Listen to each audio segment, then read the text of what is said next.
Merci. Oh, il est fort, hein. Ça va, vous entendez bien? Ok. Bonjour à tous. Je suis ravi de démarrer ce matin et d'ouvrir une des premières sessions de la School of Product 2021. J'ai bien la pêche ce matin, donc j'espère que je vais vous la donner aussi. Aujourd'hui, je vais vous présenter un talk qui s'appelle Stairway to Heaven, to Product Heaven. Donc il y a une petite référence musicale là-dedans. Et il y en aura une autre à Jean-Claude qui va un peu nous suivre tout le long de la présentation. Pour me présenter un peu, donc moi Jonathan Litty, Joe pour beaucoup, sauf pour ma mère. Donc j'ai un parcours, j'ai commencé par faire de l'analytics. J'étais data analyst, plutôt web analyst à l'époque. J'ai commencé par un parcours qui était très orienté sur la data, analyse de data, comprendre d'où vient le problème, mettre en place des bonnes data. J'ai pris le train en marche ensuite de l'UX design quand ça a commencé à venir. Au début, c'était des DA qui se mettaient avec des ergonomes, qui commençaient à faire de l'UX. Ça s'appelait Interaction Design, ensuite UX Design, j'ai pris un peu ce train-là. Ensuite, j'ai pris des rôles de lead designer, d'head of design, et j'ai entamé un virage assez naturel vers le produit ensuite. Et actuellement, j'interviens plutôt sur des rôles de coaching, sur des projets de produit design. Donc je vais accompagner des équipes, des organisations produits, des startups, des équipes produits, des digital factories, sur des sujets liés au produit, au design. Pourquoi E.T. à côté? Parce que c'est la blague que je prenais toujours au collège, dès que j'appelais à la maison. C'était l'E.T. téléphone maison. Donc j'ai eu cette blague pendant très longtemps. Je me suis dit que j'allais commencer par ça, comme ça au moins elle est faite. Le sujet de la conf aujourd'hui, c'est rêve de demain. Moi je voulais vous parler beaucoup de vision, roadmap, alignement. De quoi on va parler concrètement et pourquoi j'ai voulu vous faire ce talk aujourd'hui? Le premier, c'est que j'ai envie de raconter une histoire. J'ai envie de raconter une histoire qui se passe en ce moment même au sein d'une startup que je vais vous présenter un petit peu. J'ai envie aussi de vous présenter le cheminement et les actions qu'on a mis en place chez eux. Actions tentatives pour essayer de redonner du sens et créer de l'alignement dans cette équipe et dans la direction que prenait cette startup. Et surtout, je voulais vous présenter que vous repartiez avec du concret et repartir avec une autre manière de créer une roadmap. Et je vais notamment vous présenter une méthode qu'on a mis en place dans cette startup qui s'appelle les Outcome-Based Roadmap. Donc on va vite virer sur le français, très vite, quand on va parler de ça. Et on va faire la version française. Donc c'est les roadmaps qui sont drivés par les résultats attendus. Ok, let's go. Donc je vais vous commencer par vous présenter un petit peu cette startup qui s'appelle Medicalib. Il y en a un ou deux qui sont dans la salle. Levez la main pour voir. Je crois que j'ai vu Alice là-bas. Il y a peut-être Nicolas qui doit être quelque part, ou qui arrive en vélo et qui va arriver. Donc Medicalib, c'est une startup médicale. Et leur principe, c'est qu'ils font de la mise en relation entre des patients qui ont besoin de soins à domicile et des pros de santé en libéral. Donc des infirmières, des kinés, des sages-femmes. Voilà, le business, c'est de mettre en relation justement ces patients qui ont besoin de soins et ces pros. Le principe est très simple, hein. Je suis patient de santé, j'ai besoin de soins chez moi, je remplis une demande en ligne, on me trouve un match, quelqu'un qui est dans mon coin, qui accepte la demande, il vient chez moi et il vient faire le soin chez moi. Très rapidement, je passe sur l'écosystème de produits, ça vous donne une petite idée aussi de l'univers dans lequel on évolue. Chez Medicalib, il y a plusieurs produits. Il y a le produit principal sur lequel les patients notamment vont venir se connecter, faire une demande. C'est aussi le site qui va servir à faire de l'acquisition pour les pros, pour les établissements de santé. Pour gagner aussi, on a besoin de gagner de deux côtés, on a besoin de gagner des patients, on a besoin de gagner aussi des pros qui répondent aux demandes. On a toute la partie pour les pros avec un espace dédié, une app, on a des offres un petit peu particulières pour les établissements de santé, pour les entreprises, et il y a tout un back-office en interne. Je passe assez vite là-dessus, mais ça vous donne au moins une petite idée de l'écosystème dans lequel je mettais les pieds. Quelques dates. Ça a été lancé en 2018, vers fin 2018, lancement de l'activité. Il y a eu une première levée de fonds vers 2019 qui a entraîné une grosse vague de recrutement. Donc beaucoup de gens qui sont arrivés d'un coup, avec tout ce que ça implique. Moi, je suis arrivé là-bas en avril 2021 en tant que CPO, parce que je précise, moi, je fais partie de Binext, donc j'intervenais là-bas vraiment en externe, avec plusieurs rôles quand je suis arrivé, plusieurs objectifs. Le premier, c'était de restructurer, redonner du sens à toute l'équipe produit, aider l'organisation aussi à trouver son cheminement et avoir une méthode pour trouver ça, et les aider aussi à recruter quelqu'un qui prendrait ce rôle de CPO à terme. Ça fait partie de ma conviction, je pense qu'un CPO ou un rôle C-level, ça doit être quelqu'un en interne. Donc j'étais tout à fait en phase avec ça, de se dire, j'arrive sur un moment temporaire pour les aider à structurer, prendre du pas et les aider aussi derrière à se donner les moyens de pouvoir lever des fonds et tendre vers une rentabilité. Donc voilà le contexte globalement de cette startup. Par quoi on commence quand je suis arrivé là-bas? Par quoi j'ai commencé? Je suis arrivé dans cet environnement avec des besoins, voilà, on manque d'alignement, on manque de focus, on ne sait pas trop où on va, c'est assez flou. Par quoi on commence? Moi, j'ai un passif qui est très, très recherche, et très vite, j'ai fait mon Jean-Claude recherche, et je me suis mis du coup à faire une phase de recherche, mais en interne. Donc je suis allé faire des interviews auprès de l'équipe, j'ai rencontré une bonne partie de l'équipe, plus de la moitié de l'équipe. J'avais préparé ça en amont. Mon envie en faisant ça, c'était vraiment de comprendre vraiment les vrais problèmes au sein de l'orga, au sein du fonctionnement, d'essayer de détecter aussi des non-dits, et surtout de remonter ça à tout le monde, de faire un premier niveau de partage et d'alignement à toute l'équipe. Je vous partage ça, et je sais que moi c'est un réflexe que j'ai quand j'arrive dans un nouveau contexte, dans un nouveau projet, dans une nouvelle orga, c'est quelque chose que je fais très souvent, c'est d'aller voir les équipes et de poser ces questions. La première, qui est toute bête, mais très révélatrice, c'est comment ça va toi? Est-ce que tu es content de venir le matin? Est-ce que tu es content en fait? Comment ça va? Qu'est-ce que tu fais aujourd'hui? Je vois ta fiche de poste, j'ai vu ta fiche sur LinkedIn, mais tu fais quoi dans les faits vraiment? Qu'est-ce que tu fais? Qu'est-ce qui se cache derrière? Encore plus actuellement, on a tous des noms qui veulent dire plein de choses différentes.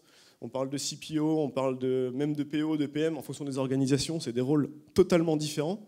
Qu'est-ce que tu fais toi, vraiment? Qu'est-ce que tu aimerais faire? Qu'est-ce que tu aimerais ne plus faire? Qu'est-ce qui marche bien dans l'organisation? Il y a souvent plein de choses qui marchent bien, on a souvent tendance à voir ce qui marche moins bien, ce qu'il faudrait changer. Moi j'aime bien voir ce qui marche bien aussi. Qu'est-ce qui marche bien? Et à côté de ça, qu'est-ce qui marche pas? Si tu devais présenter la boîte à quelqu'un qui ne la connaît pas, comment tu ferais? Comment tu la présenterais? Quels mots tu utiliserais? Si tu devais choisir un seul indicateur, un seul chiffre, pour dire, ok, si ce chiffre monte bien ou si ce chiffre descend bien, on va dans le bon sens. Demain, tu deviens CEO de la boîte. Donc ça, je l'ai posé à tout le monde. Tu deviens CEO de la boîte, tu changes quoi? Tu changes quoi le premier jour? Tu dois recruter 3 personnes. Tu prends qui? Et pourquoi tu prends ces 3 personnes? C'est très révélateur cette question des manques de compétences qu'il peut y avoir, de gens qui jouent des doubles rôles, des doubles casquettes, ou qui ont une surcharge de boulot aussi associée à ça. Donc c'est assez révélateur de poser ça. Et la dernière, c'est quoi la vraie question que j'aurais dû te poser? Est-ce qu'il y a un non-dit? Est-ce qu'il y a un cachet qu'on pourrait faire ressortir? Donc j'ai fait ça avec l'équipe, et voilà plein de choses qui sont ressorties de ça. Donc je vous sors à peu près l'essentiel. Il est ressorti, on a quelque chose qui vaut le coup de se battre et de faire des choses. Globalement, le très positif, c'est que c'est une belle mission. La mission parlait. Le fait de mettre en relation des patients qui avaient besoin de soins avec des pros, c'est une belle mission parce que ça existait très peu au moment où ils se sont lancés. Et leurs premières études montraient que tout le monde avait beaucoup de mal à trouver des soins à domicile. Donc la mission, le projet est beau. On grandit tellement vite que les locaux sont déjà justes. Ça fonctionne. On se demande comment, mais ça marche. Alors ça, tout le monde le disait au côté de la tech, du produit. On ne sait pas trop comment ça marche, notre truc, mais ça marche pour l'instant. Après, il y avait des retours un peu plus modérés. D'un sprint à l'autre, les priorités changent complètement. Ok, c'est être agile, mais on manque de consistance et de cap. On n'ose pas trop essayer des choses. On a l'impression qu'on a un peu peur de tenter des choses.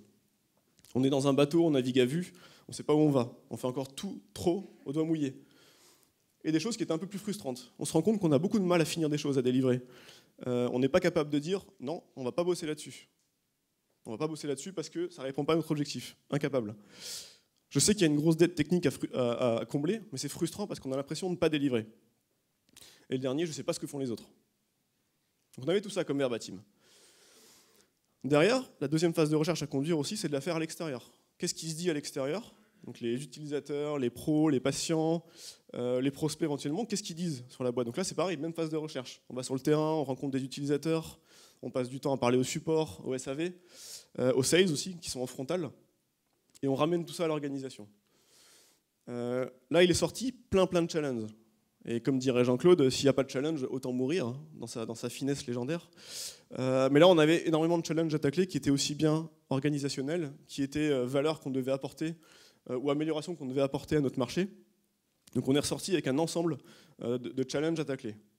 Qu'est-ce qu'on fait maintenant? Qu'est-ce qu'on fait une fois qu'on a tout ça? Le plus dur quand on fait de la recherche, c'est pas forcément de faire de la recherche, je trouve. Alors oui, il y a des bonnes manières de faire de la recherche, d'avoir des super insights, de ne pas créer de biais quand on fait de la recherche. Mais par expérience, je trouve que le plus dur, c'est pas de faire de la recherche, c'est d'en tirer quelque chose.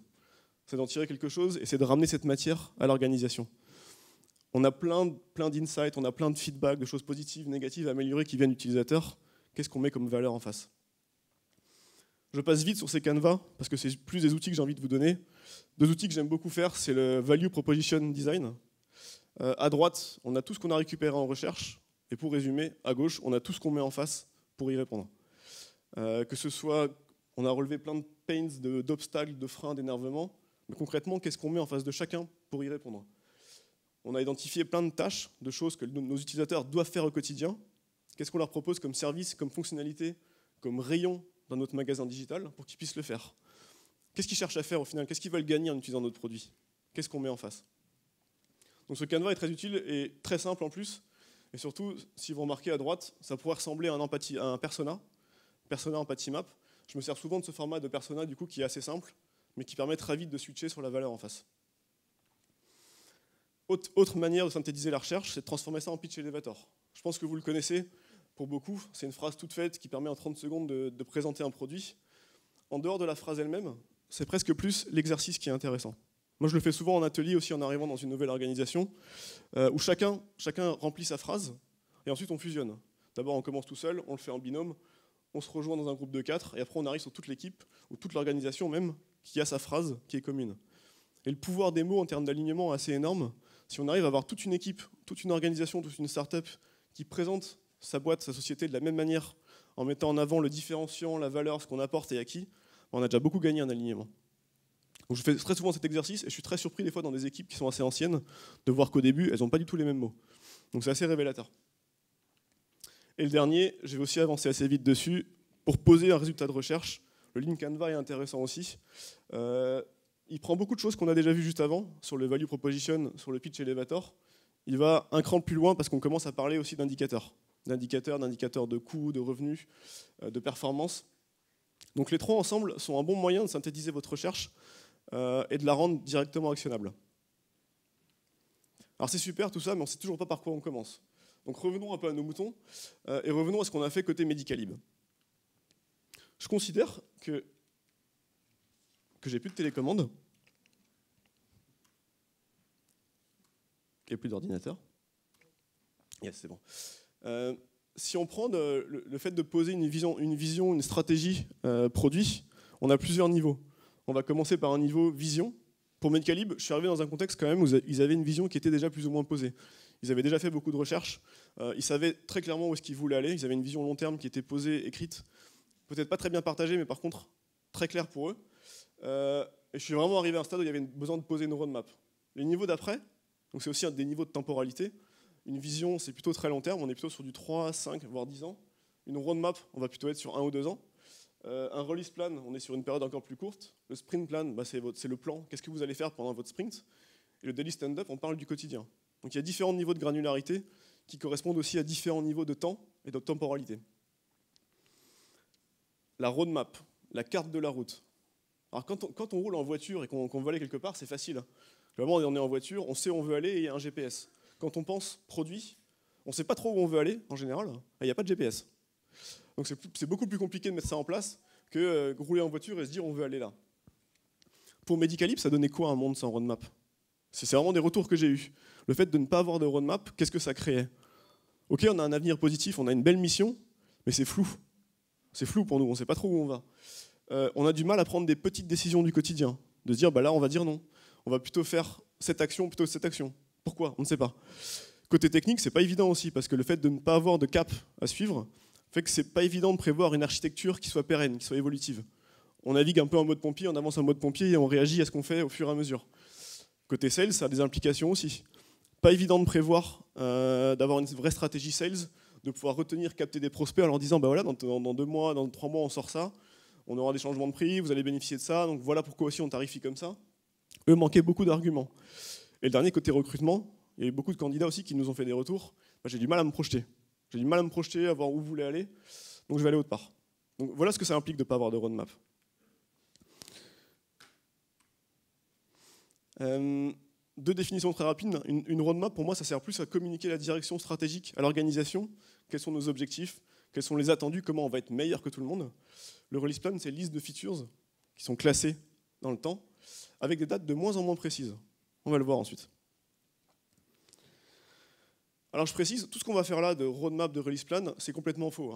Enfin, faut pas se leurrer, c'est complètement faux. C'est la première chose que je leur ai dit en arrivant. On ne peut pas prévoir l'avenir. Il y a plein de choses, il y a 1000 choses qui peuvent se passer entre le moment où on dessine cette roadmap, ce release plan, et la réalité. On va découvrir qu'on ne délivre pas aussi vite que prévu. Les concurrents vont sortir un nouveau truc. on va se faire racheter, on va lever des fonds, il y a une nouvelle loi qui va tomber. Donc c'est complètement faux, mais c'est utile. C'est utile parce que ça donne un cap. Et on a besoin d'avoir un cap pour avancer. Globalement, hein, les histoires, les mythes faisaient que les tribus avaient beaucoup plus de facilité à se réunir et à rester unis. Là, c'est pareil, donner un mythe, un cap, un objectif, fait qu'on va tous dans le même sens. Mais c'est important de communiquer. Moi, je le communique tout le temps aux équipes. On pose une roadmap, on vise d'aller là, mais franchement, ça va être faux. On ne sait pas si on va atteindre ça, on ne sait pas si c'est le bon choix, mais en tout cas, on décide de tous aller là. Donc c'est faux. Les outcome-based roadmap, on va traduire, c'est une roadmap qui ne cherche pas à écrire ce qu'on va faire, donc des features, des actions, ce qu'on va produire, mais c'est une roadmap qui raconte les résultats, les impacts, les changements, donc les outcomes, attendus par ce qu'on va produire et délivrer. Donc on n'écrit pas des fonctionnalités, on écrit des changements, des résultats, des outcomes dans notre roadmap. Il y a 3 grands niveaux sur la roadmap. Le premier, c'est la vision. Le deuxième, c'est des objectifs. Le troisième, c'est nos résultats attendus, nos fameux outcomes. La Product Vision, en termes de temporalité, pour rappel, on est sur un temps qui est assez loin. On est plutôt sur du 3, 5, voire 10 ans en fonction de la maturité. C'est des phrases très simples.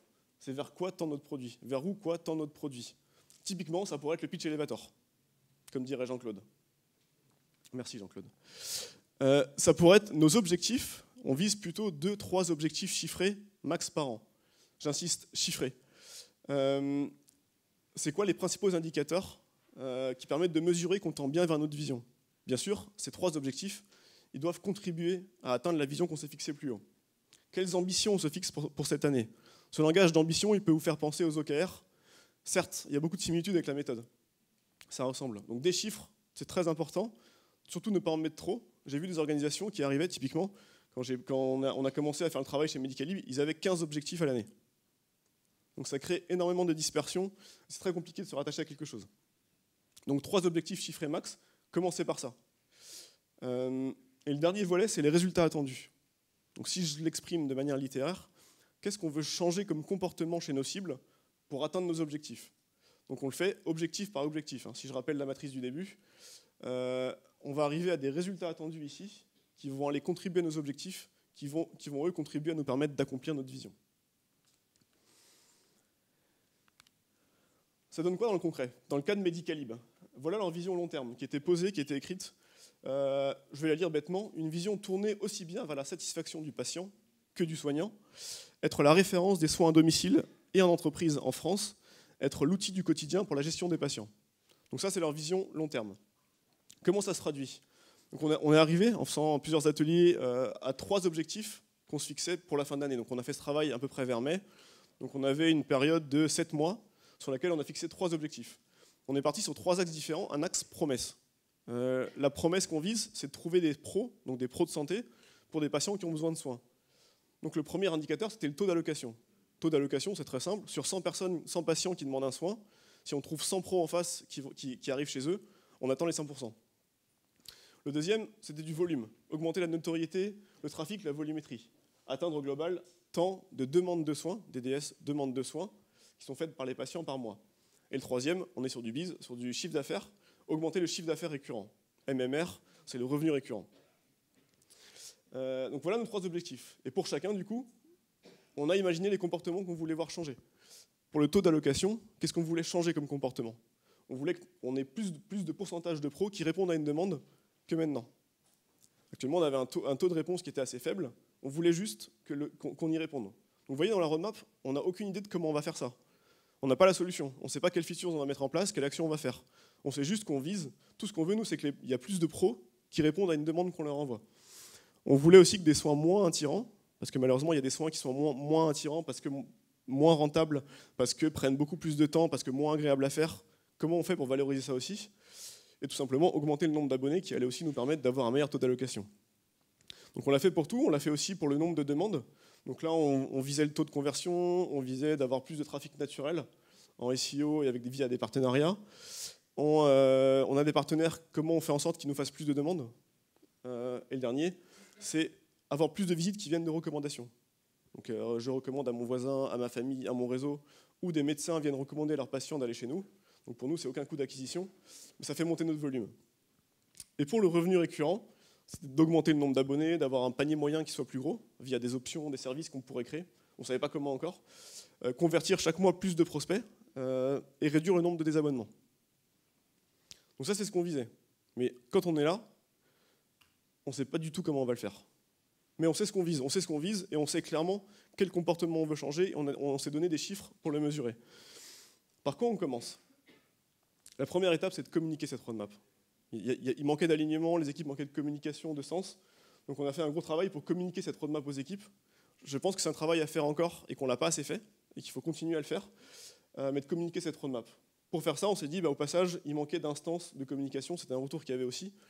On a créé une grande messe Medicalib, donc tout le monde se réunit une fois toutes les 2 semaines, et toutes les grosses infos, news de la boîte, évolution de la roadmap, dernière release, recrutement, tout est dit là-dedans. Ça n'existait pas avant, ça s'est révélé être une mine d'or, et tout le retour de communication a été vraiment amélioré, parce que toutes les infos passaient par là. Donc toutes les 2 semaines, on a une grande messe Medicalib où tout le monde vient, est invité. Je précise, tout le monde est invité. Vient qui veut. On a une vision, on a une roadmap, on n'est que à la partie visible de l'iceberg. On ne sait pas encore ce qu'on fait, on ne sait pas encore ce qu'on va faire concrètement au quotidien. Si je déroule tout le schéma, je vous ai menti, je vous ai caché la moitié, il y a tout ça en dessous. Nous, on n'a fait que la partie visible, on a posé la roadmap. Mais derrière, pour chaque résultat attendu, pour chaque outcome, il y a plein de manières de le faire. On a différentes opportunités, tout le monde a ses idées, quelque part là-dedans, il y a la bonne solution, ou en tout cas une solution qui a l'air bonne, qui se cache là-dedans. On transforme ça en features qui deviennent derrière des stories. Et les stories, c'est ce qu'on va faire au quotidien qui vont nous permettre à chaque fois de remonter, de contribuer à cette solution, ces opportunités, etc. Un release plan, on arrive au release plan. C'est une liste de tâches, de choses qu'on va faire qui sont de moins en moins précises dans le temps. J'insiste là-dessus. Surtout au début, on commençait chez Medicalib où il n'y avait pas de roadmap, pas encore cette culture de planifier des choses. On ne sait pas si on va être capable de délivrer quelque chose dans 6 mois, on ne sait pas si ce sera la bonne idée. Donc on a vraiment fait en sorte d'avoir un release plan qui soit de moins en moins précis, plus on avance dans le temps. Très précis maintenant, dans les 2-3 mois, avec des dates, un peu plus flou derrière. Et très clairement, la 3e colonne, c'était la liste au Père Noël ou la liste diplomatique. On l'a mis là parce qu'il ne fallait pas le virer, en sachant très bien qu'on n'allait pas le faire. Comment on fait ça? Déjà, on fait revenir Jean-Claude de la recherche, et on demande à Jean-Claude d'aller refaire une passe de recherche, de scanner tous les reviews des apps, d'aller faire des tests utilisateurs, de faire de la veille, de faire du bench, de faire appel à des cabinets spécialisés, surtout sur un secteur santé, où c'est très particulier comme environnement. Et on arrive à une super liste au Père Noël. La belle liste au Père Noël des features, enfin des hypothèses. Donc là-dedans, il y a de tout. Il y a les features, ce qu'on veut faire parce que les concurrents ils le font et on veut faire comme eux parce qu'on a peur qu'ils soient meilleurs. Il y a les améliorations qui sont demandées par nos utilisateurs. Il y a la feature, ce que veut absolument faire le boss. Il y a les bonnes idées qui reviennent de l'interne. Il y a le truc qu'on devait faire il y a 12 ans, mais maintenant on doit le faire pour demain parce qu'on ne l'a pas fait. Il y a le nouveau service, c'est sûr, on est sûr, ça va cartonner, on en est convaincu. Il y a tout ce qui est juridique qui va tomber. Il y a le changement de loi. Il y a un petit coup d'RGPD. Donc tout ça rentre en compte. Comment on met de l'ordre là-dedans? Mais cet exercice, il est intéressant à faire, de lister un peu toutes ces features, parce qu'elles sont souvent très éparpillées, et de les lister quelque part, et d'avoir un peu une bonne vision de ça, de toutes les features, les idées, de les poser, c'est déjà une bonne chose. Derrière, on a fait de la prio. Mais on a fait de la prio avec un objectif en tête, on voulait que chaque feature ou chaque action qu'on choisisse, elle contribuait à nos résultats attendus. Donc on l'a fait en 2 temps, on a d'abord pris toute cette méga liste de features, et on a, au t-shirt mouillé à peu près, au doigt mouillé ou au mieux, on a essayé d'estimer l'effort qu'elle demandait. Pour développer cette features, combien ça développe? Donc ça on l'a fait, on a inclus la tech, on a inclus le produit, donc on a inclus toutes les personnes qu'il fallait pour avoir de manière plus ou moins précise. Encore une fois, c'est de l'estimation, donc on n'est pas devin, mais c'est de l'estimation.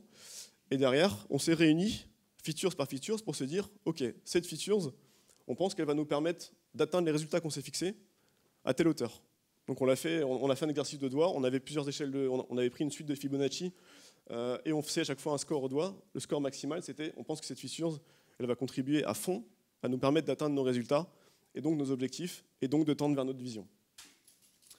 Et on est arrivé à un machin comme ça. Donc j'ai volontairement flouté la partie de gauche, parce qu'il ne souhaitait pas que je dévoile les features à venir, ce que je peux comprendre. Donc vous retrouvez ici des codes couleurs, donc les différents tags qu'on a. Donc en rouge, rose, c'est les indicateurs de volume, c'est le nombre de volumes qu'on veut faire monter. En bleu, ça va plutôt être tout ce qui est lié au revenu, qui va nous permettre d'alimenter le revenu récurrent. Et en violet, c'est l'allocation, le fait qu'on réponde bien à notre promesse.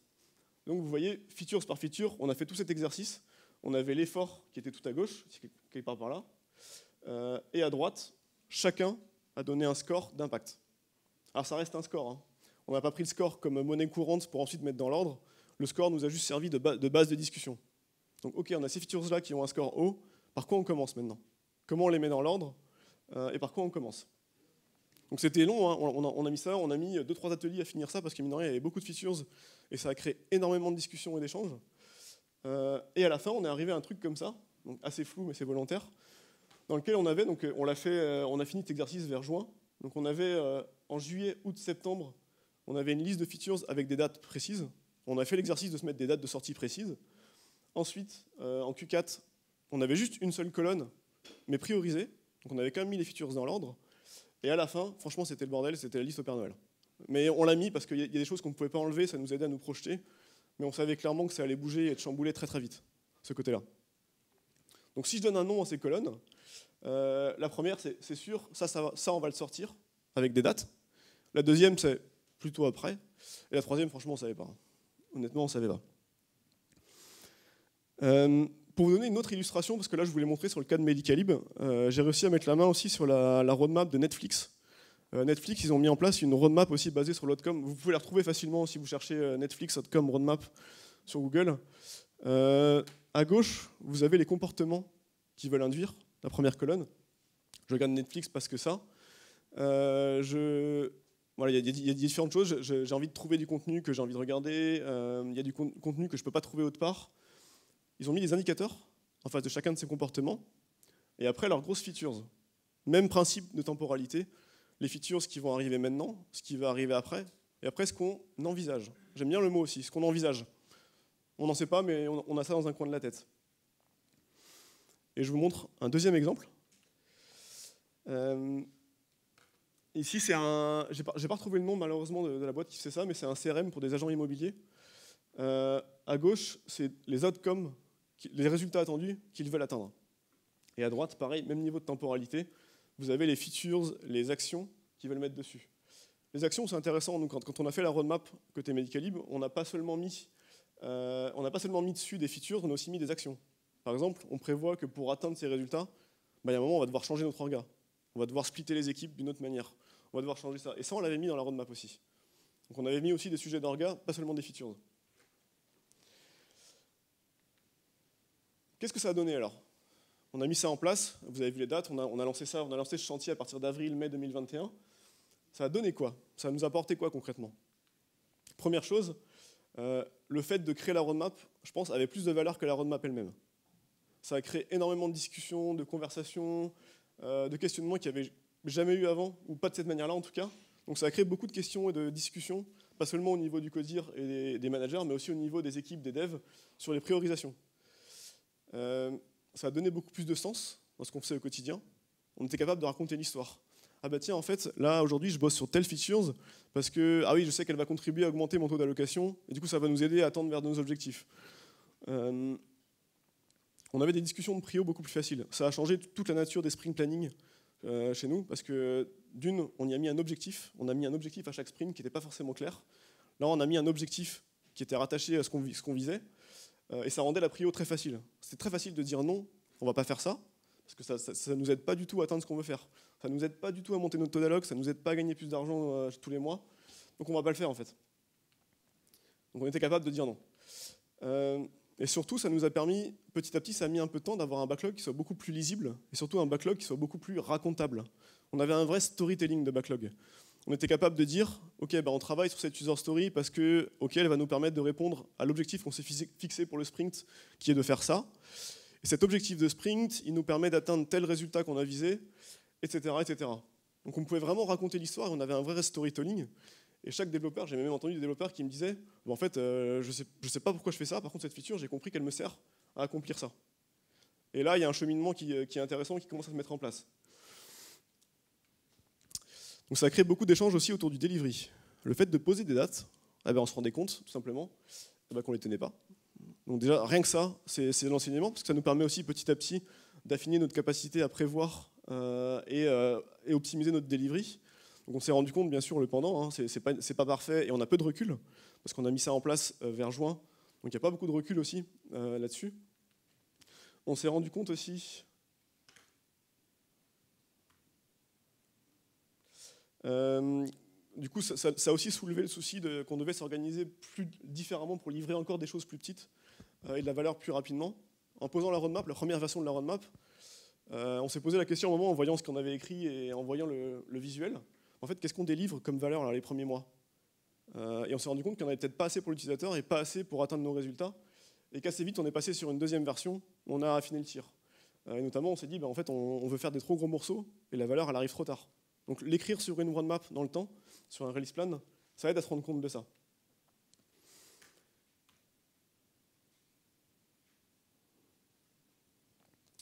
La communication de la roadmap, elle est importante, c'est bien de le faire au début, mais il faut tout le temps rappeler les objectifs, les résultats. Je pense qu'on ne l'a pas assez fait, et que c'est un chantier qui doit être fait constamment au sein des équipes, et de se forcer à raconter l'histoire de chaque feature et de tout ce qu'on fait. Encore trop doigt mouillé, on sous-exploitait la data.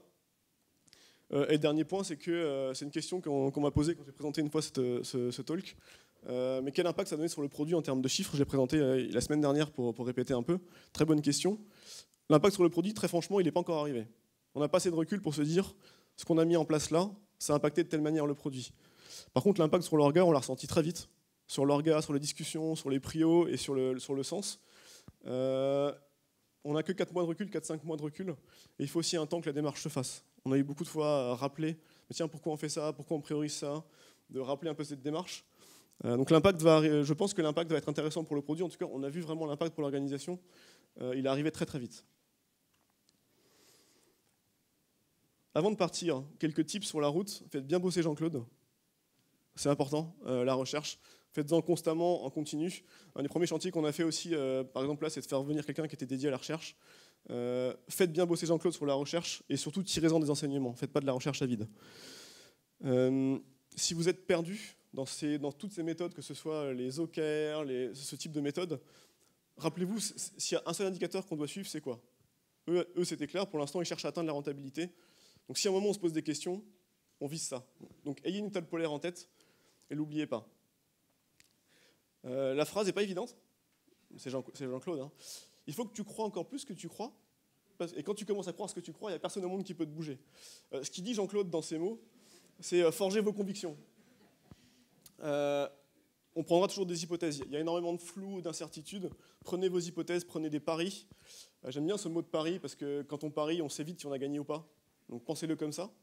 Je prends un pari, mais comment je mesure que j'ai gagné ou j'ai perdu mon pari? Donc les mesures sont importantes aussi. Soyez feignants. Faites le moins de choses possible pour apprendre des choses. Je ne sais pas si vous connaissez ce visuel, ça vient du film Le Fondateur, qui raconte un peu comment ils ont créé les restaurants, les McDo. Et là, c'est une scène que j'aime beaucoup parce qu'il raconte comment ils ont créé le plan des cuisines McDo. Donc ils se sont mis sur un terrain de tennis, ils ont fait venir des gars et ils ont dessiné à la craie le plan de la cuisine. Et l'objectif, c'était de sortir un burger en 1 minute 30. Ils leur ont dit, mettez-vous à vos machines, faites semblant, et on va sortir un burger. Donc au début, ils se cognaient, ils se rentraient dedans. Puis à la fin, on arrivait vers un truc qui commençait à ressembler à quelque chose, et à la fin de la journée, à force d'effacer le plan, de redessiner, à la fin, ils avaient le plan des cuisines, et ils l'ont filé à l'archi qui a dessiné la cuisine McDo. Un terrain de tennis et des craies. Donc soyez feignants. Faites bosser Jean-Claude. Je ne sais pas si je vous l'ai dit, mais faites bien bosser Jean-Claude. Et le dernier, donc celui-là, je l'emprunte à Jeff Patton, qui a sorti un article qui disait exactement ça, et j'ai adoré. Donc je pense qu'il en parlera sans doute un petit peu en fin de journée. On a la chance de vivre de travailler dans un monde où rien n'est figé. C'est pas comme un vinyle, un CD. Au moment où mon vinyle il sort en bac, je peux plus y toucher. Il est parti, je peux plus y toucher, je peux plus rien changer. Nous, on peut changer tout le temps. On peut toucher tout le temps, on peut itérer constamment. Donc on a la chance d'avoir ce monde-là, donc rien n'est figé, gardez vraiment ça en tête. Une roadmap n'est pas figée. Les choix que vous avez pris, ils peuvent être mauvais, mais c'est pas figé. Le cap que vous prenez n'est pas figé. Et je finirai pour la petite référence Led Zeppelin, donc c'est les paroles de Stairway to Heaven, qui étaient des très bons product managers, Led Zeppelin, et qui disait, si je résume bien, il est encore temps de changer de route, et alors que nous serpentons la route, et si tu écoutes très attentivement, finalement l'air te parviendra, quand tous ne feront qu'un et qu'un sera tous, d'être un rock sûr de ses convictions. Merci.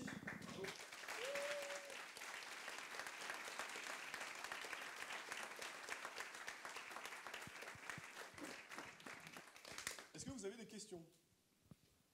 Est-ce que vous avez des questions? Je crois qu'il y a un micro, un deuxième micro, sinon je vais te passer le mien. Bon, je vais le faire.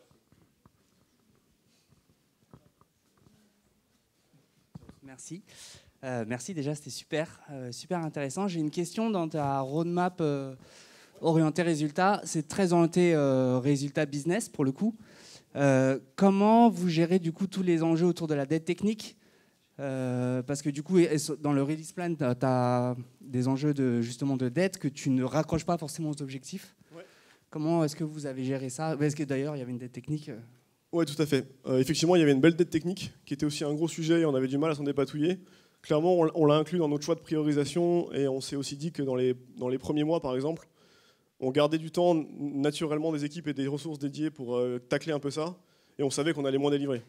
Donc quand on a mis nos cases dans l'ordre et nos features dans l'ordre, on savait qu'on aurait un temps qui soit là-dessus. Par contre, on s'est aussi dit qu'à un moment, il y avait un focus très fort sur le fait de résoudre cette dette technique et on s'est dit aussi, c'est bien, mais on ne va pas faire que ça. On va délivrer des trucs aussi. Donc la conversation, qui n'est pas évidente, hein, la conversation c'est de se dire ok, on doit résoudre cette dette technique, mais on va quand même trouver la manière de délivrer des trucs. Et donc on l'a pris en compte comme ça dans la conversation. Ok, merci. Ça répond à la question? Ouais, super. Merci beaucoup. Tiens, juste devant. Merci beaucoup, c'était très intéressant. Merci. Et j'ai beaucoup aimé le fait que vous avez créé tout un process et vous avez impliqué un peu tout le monde.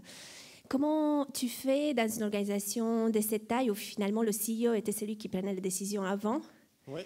Et moi, j'ai rencontré parfois des CEO qui me disaient bah non, c'est toi et moi qui prenons les décisions, ou c'est moi. Comment tu gères cette partie? Reformule la question. Je ne suis pas sûr d'avoir bien compris la question. Bah, en fait, vous avez fait, si je comprends bien, une priorisation où vous avez impliqué le CODIR et même des équipes. Il y a aussi pas mal de boîtes où, en fait, surtout à cet stage, plutôt au début, le CEO était habitué à prendre des décisions. Maintenant, tu viens comme CPO. Comment tu fais pour le convaincre de lâcher un peu la main? Compris. Je lui ai demandé 2 mois de stabilité. Je lui ai demandé qu'au moins dans les 2 mois qui arrivent, on puisse avoir des choses qui sont à peu près figées. Que le reste, ça pouvait bouger. Alors, dans les faits, hein, ça va toujours arriver que le CEO va débarquer un jour en disant il faut faire ça pour demain. C'est des choses qui arrivent, et quelle que soit la taille de l'organisation. Mais je lui ai demandé, c'était un prérequis aussi pour que j'arrive, si je mets en place une roadmap, je veux qu'on se mette d'accord pour avoir au moins 2 mois stables pour les équipes. Donc on a commencé comme ça. On a commencé petit. Super. Ça répond? Oui, merci. Il y avait une question là-bas, je crois. Ouais.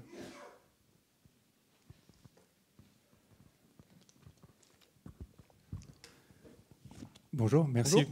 C'était chouette. Un bon retour. Une question un peu de la question précédente, le régalien, les grosses features, les choses que tu dois faire 6 mois pour les faire, il y a de l'infra, on va dire, des trucs un peu plus profonds. Comment tu les objectives? Comment tu les rattaches sans être, entre guillemets, sans être un peu de mauvaise foi, on va dire? Ouais. C'était le plus dur. Hein. C'est une bonne question, c'était le plus dur pour nous. Hein. Là, je suis arrivé dans un cadre où il y avait notamment 2 grosses refontes en cours. C'était compliqué de les rattacher. On savait que pour vraiment dérouler ça, là on arrive à un moment où ces 2 grosses features, elles vont sortir, ces 2 grosses refontes vont sortir. Au moment où tu déroules ça, clairement il y a le nez dans le guidon. Donc c'est pas évident. Par contre, ce qu'on s'est dit, c'est qu'on va roder cette approche, cette roadmap, on va quand même pas faire que ça, mais sortir d'autres petits trucs à côté pour commencer à se faire à l'approche. Et une fois qu'on a ces 2 grosses refontes qui vont être vraiment les socles pour délivrer plus facilement après, on pourra mieux dérouler ça. Donc clairement, je pense que la méthode n'a pas apporté l'efficacité qu'on voulait sur le produit, mais qu'elle a fait son pas dans l'orga par contre. Et tu temporises, la seule chose c'est temporiser. Ouais. Malheureusement là j'ai pas la réponse miracle et on s'est juste dit on va quand même plus déployer l'état d'esprit et ce qu'il y a derrière l'approche que vraiment les bénéfices qu'elle peut apporter. Merci.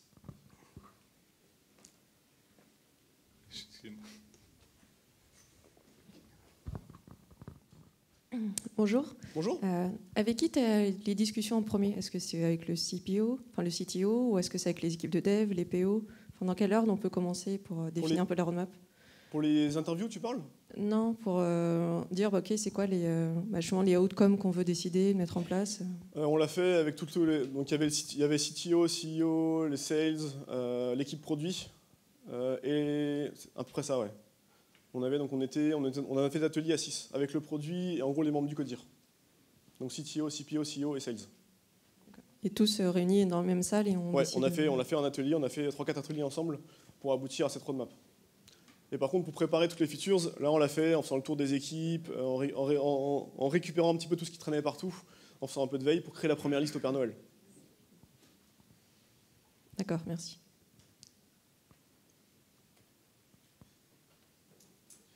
Il y a quelqu'un devant, je crois, là-bas.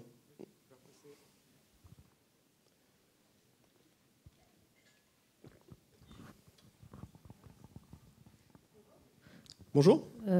Du coup, j'ai une question par rapport aux dépendants. Est-ce qu'il y avait des dépendances dans les équipes? Comment étaient organisées les équipes? Est-ce que c'était plusieurs teams? Est-ce que c'était une seule team?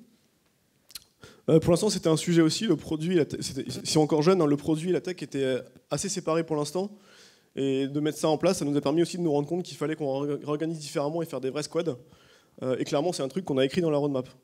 Là, on sait, on a écrit que mois prochain, on change l'organisation et on passe sur une organisation en squad. Donc ça fait partie des chantiers qu'on a écrits dans la roadmap aussi. Ok, merci.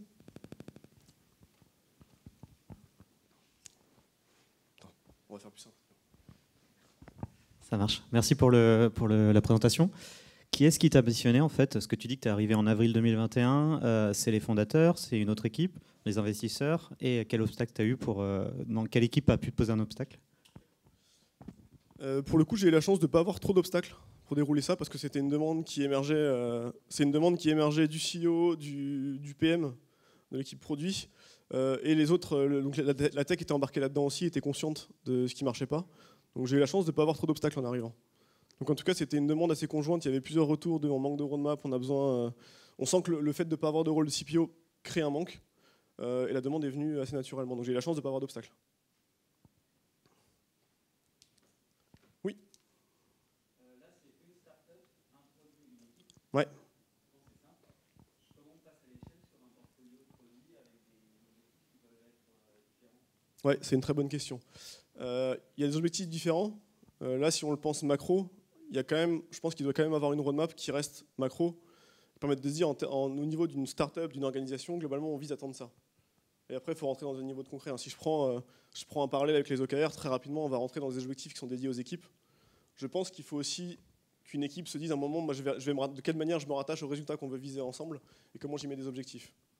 Donc là, effectivement, on l'a fait sur une petite taille, c'est plus facile. Mais pour scaler, il va falloir le décliner assez vite. Ouais. Ça répond? Non, dis-moi. La question, c'est le portfolio management. Ouais. On a plusieurs produits, donc forcément avec des réalités différentes, et même si c'est un seul éditeur qui est... J'ai compris. Okay. Pour combiner les objectifs de l'éditeur et les objectifs d'un produit, notamment parce que les utilisateurs sont différents. Tout à fait. Typiquement, là, c'est la discussion qu'on a, comme on veut splitter en squad et avoir des squads qui soient différentes par périmètre, donc par utilisateur visé aussi. A priori, elles auront chacune leurs résultats attendus. Les impacts qu'elles veulent créer sur leur cible. Elles en auront des différents, il y a des chances, qui seront rattachés au global, mais elles auront leurs différents. Ouais, je pense, ouais. Quelqu'un a mentionné le travail en squad, enfin, tu as parlé du travail en squad, et quelqu'un a mentionné les dépendances entre les équipes. Au niveau de la communication de ces dépendances, comment tu as géré ça? Est-ce que la grande messe suffisait pour avoir quelque chose de fluide et pas de blocage, ou il a fallu mettre quelque chose d'autre de plus récurrent, de plus visuel en place? La grand-messe ne fait pas tout. Elle a apporté beaucoup de choses, elle ne fait pas tout. Je pense qu'il y a créé moins de dépendance, c'est de se forcer à se rattacher tout le temps à ce qu'on vise comme résultat, justement. De se dire, le résultat qu'on vise à atteindre, c'est ça. Et dans les sprint planning, même dans les grooming, dans toutes les discussions qu'il y a eu, ça a permis de recentrer les discussions, et les dépendances sont sorties à ce moment-là aussi. Ressente-toi sur la valeur de qu'est-ce que tu veux délivrer, pour qui, et qu'est-ce que tu veux changer comme comportement, et ça aide à les faire ressortir. Ça répond? Ouais, merci.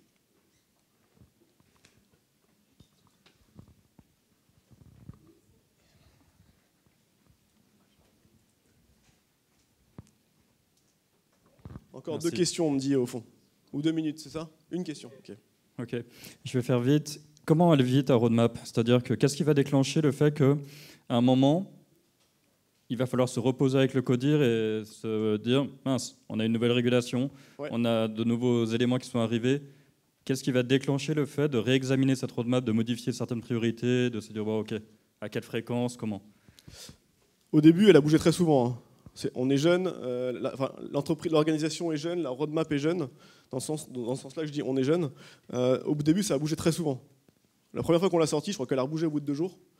Et ensuite, on l'a rebougé le sprint d'après en fonction de ce qu'on avait délivré, ce qui était sorti. Et là, on arrive plutôt sur une temporalité où ça bouge au mois. Et je me dis, quand on atteindra une maturité, on est capable d'avoir quelque chose qui est stable au trimestre.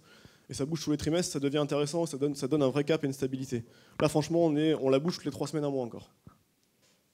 Ça se fait aussi, et on apprend aussi le fait de poser des dates et de ne pas les tenir forcément. Ça nous montre aussi, ça nous rend plus précis et plus capable de prévoir aussi. Donc au début, on va changer beaucoup.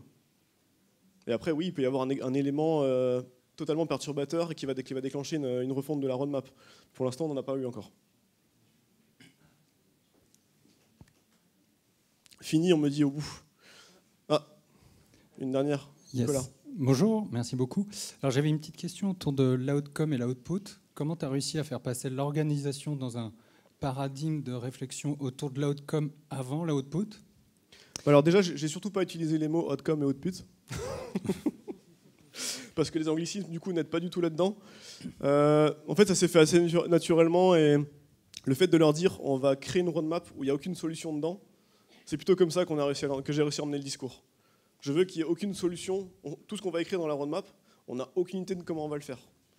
C'est plus comme ça que j'ai emmené le discours et qui a réussi à se dire qu'on a vraiment une roadmap où on ne pense pas feature, solution, mais on pense à ce qu'on veut sortir derrière.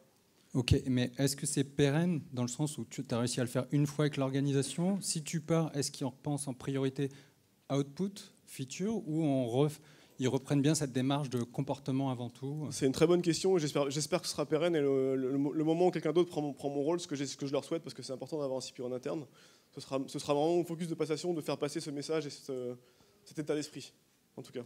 Merci beaucoup. Merci à vous pour vos questions.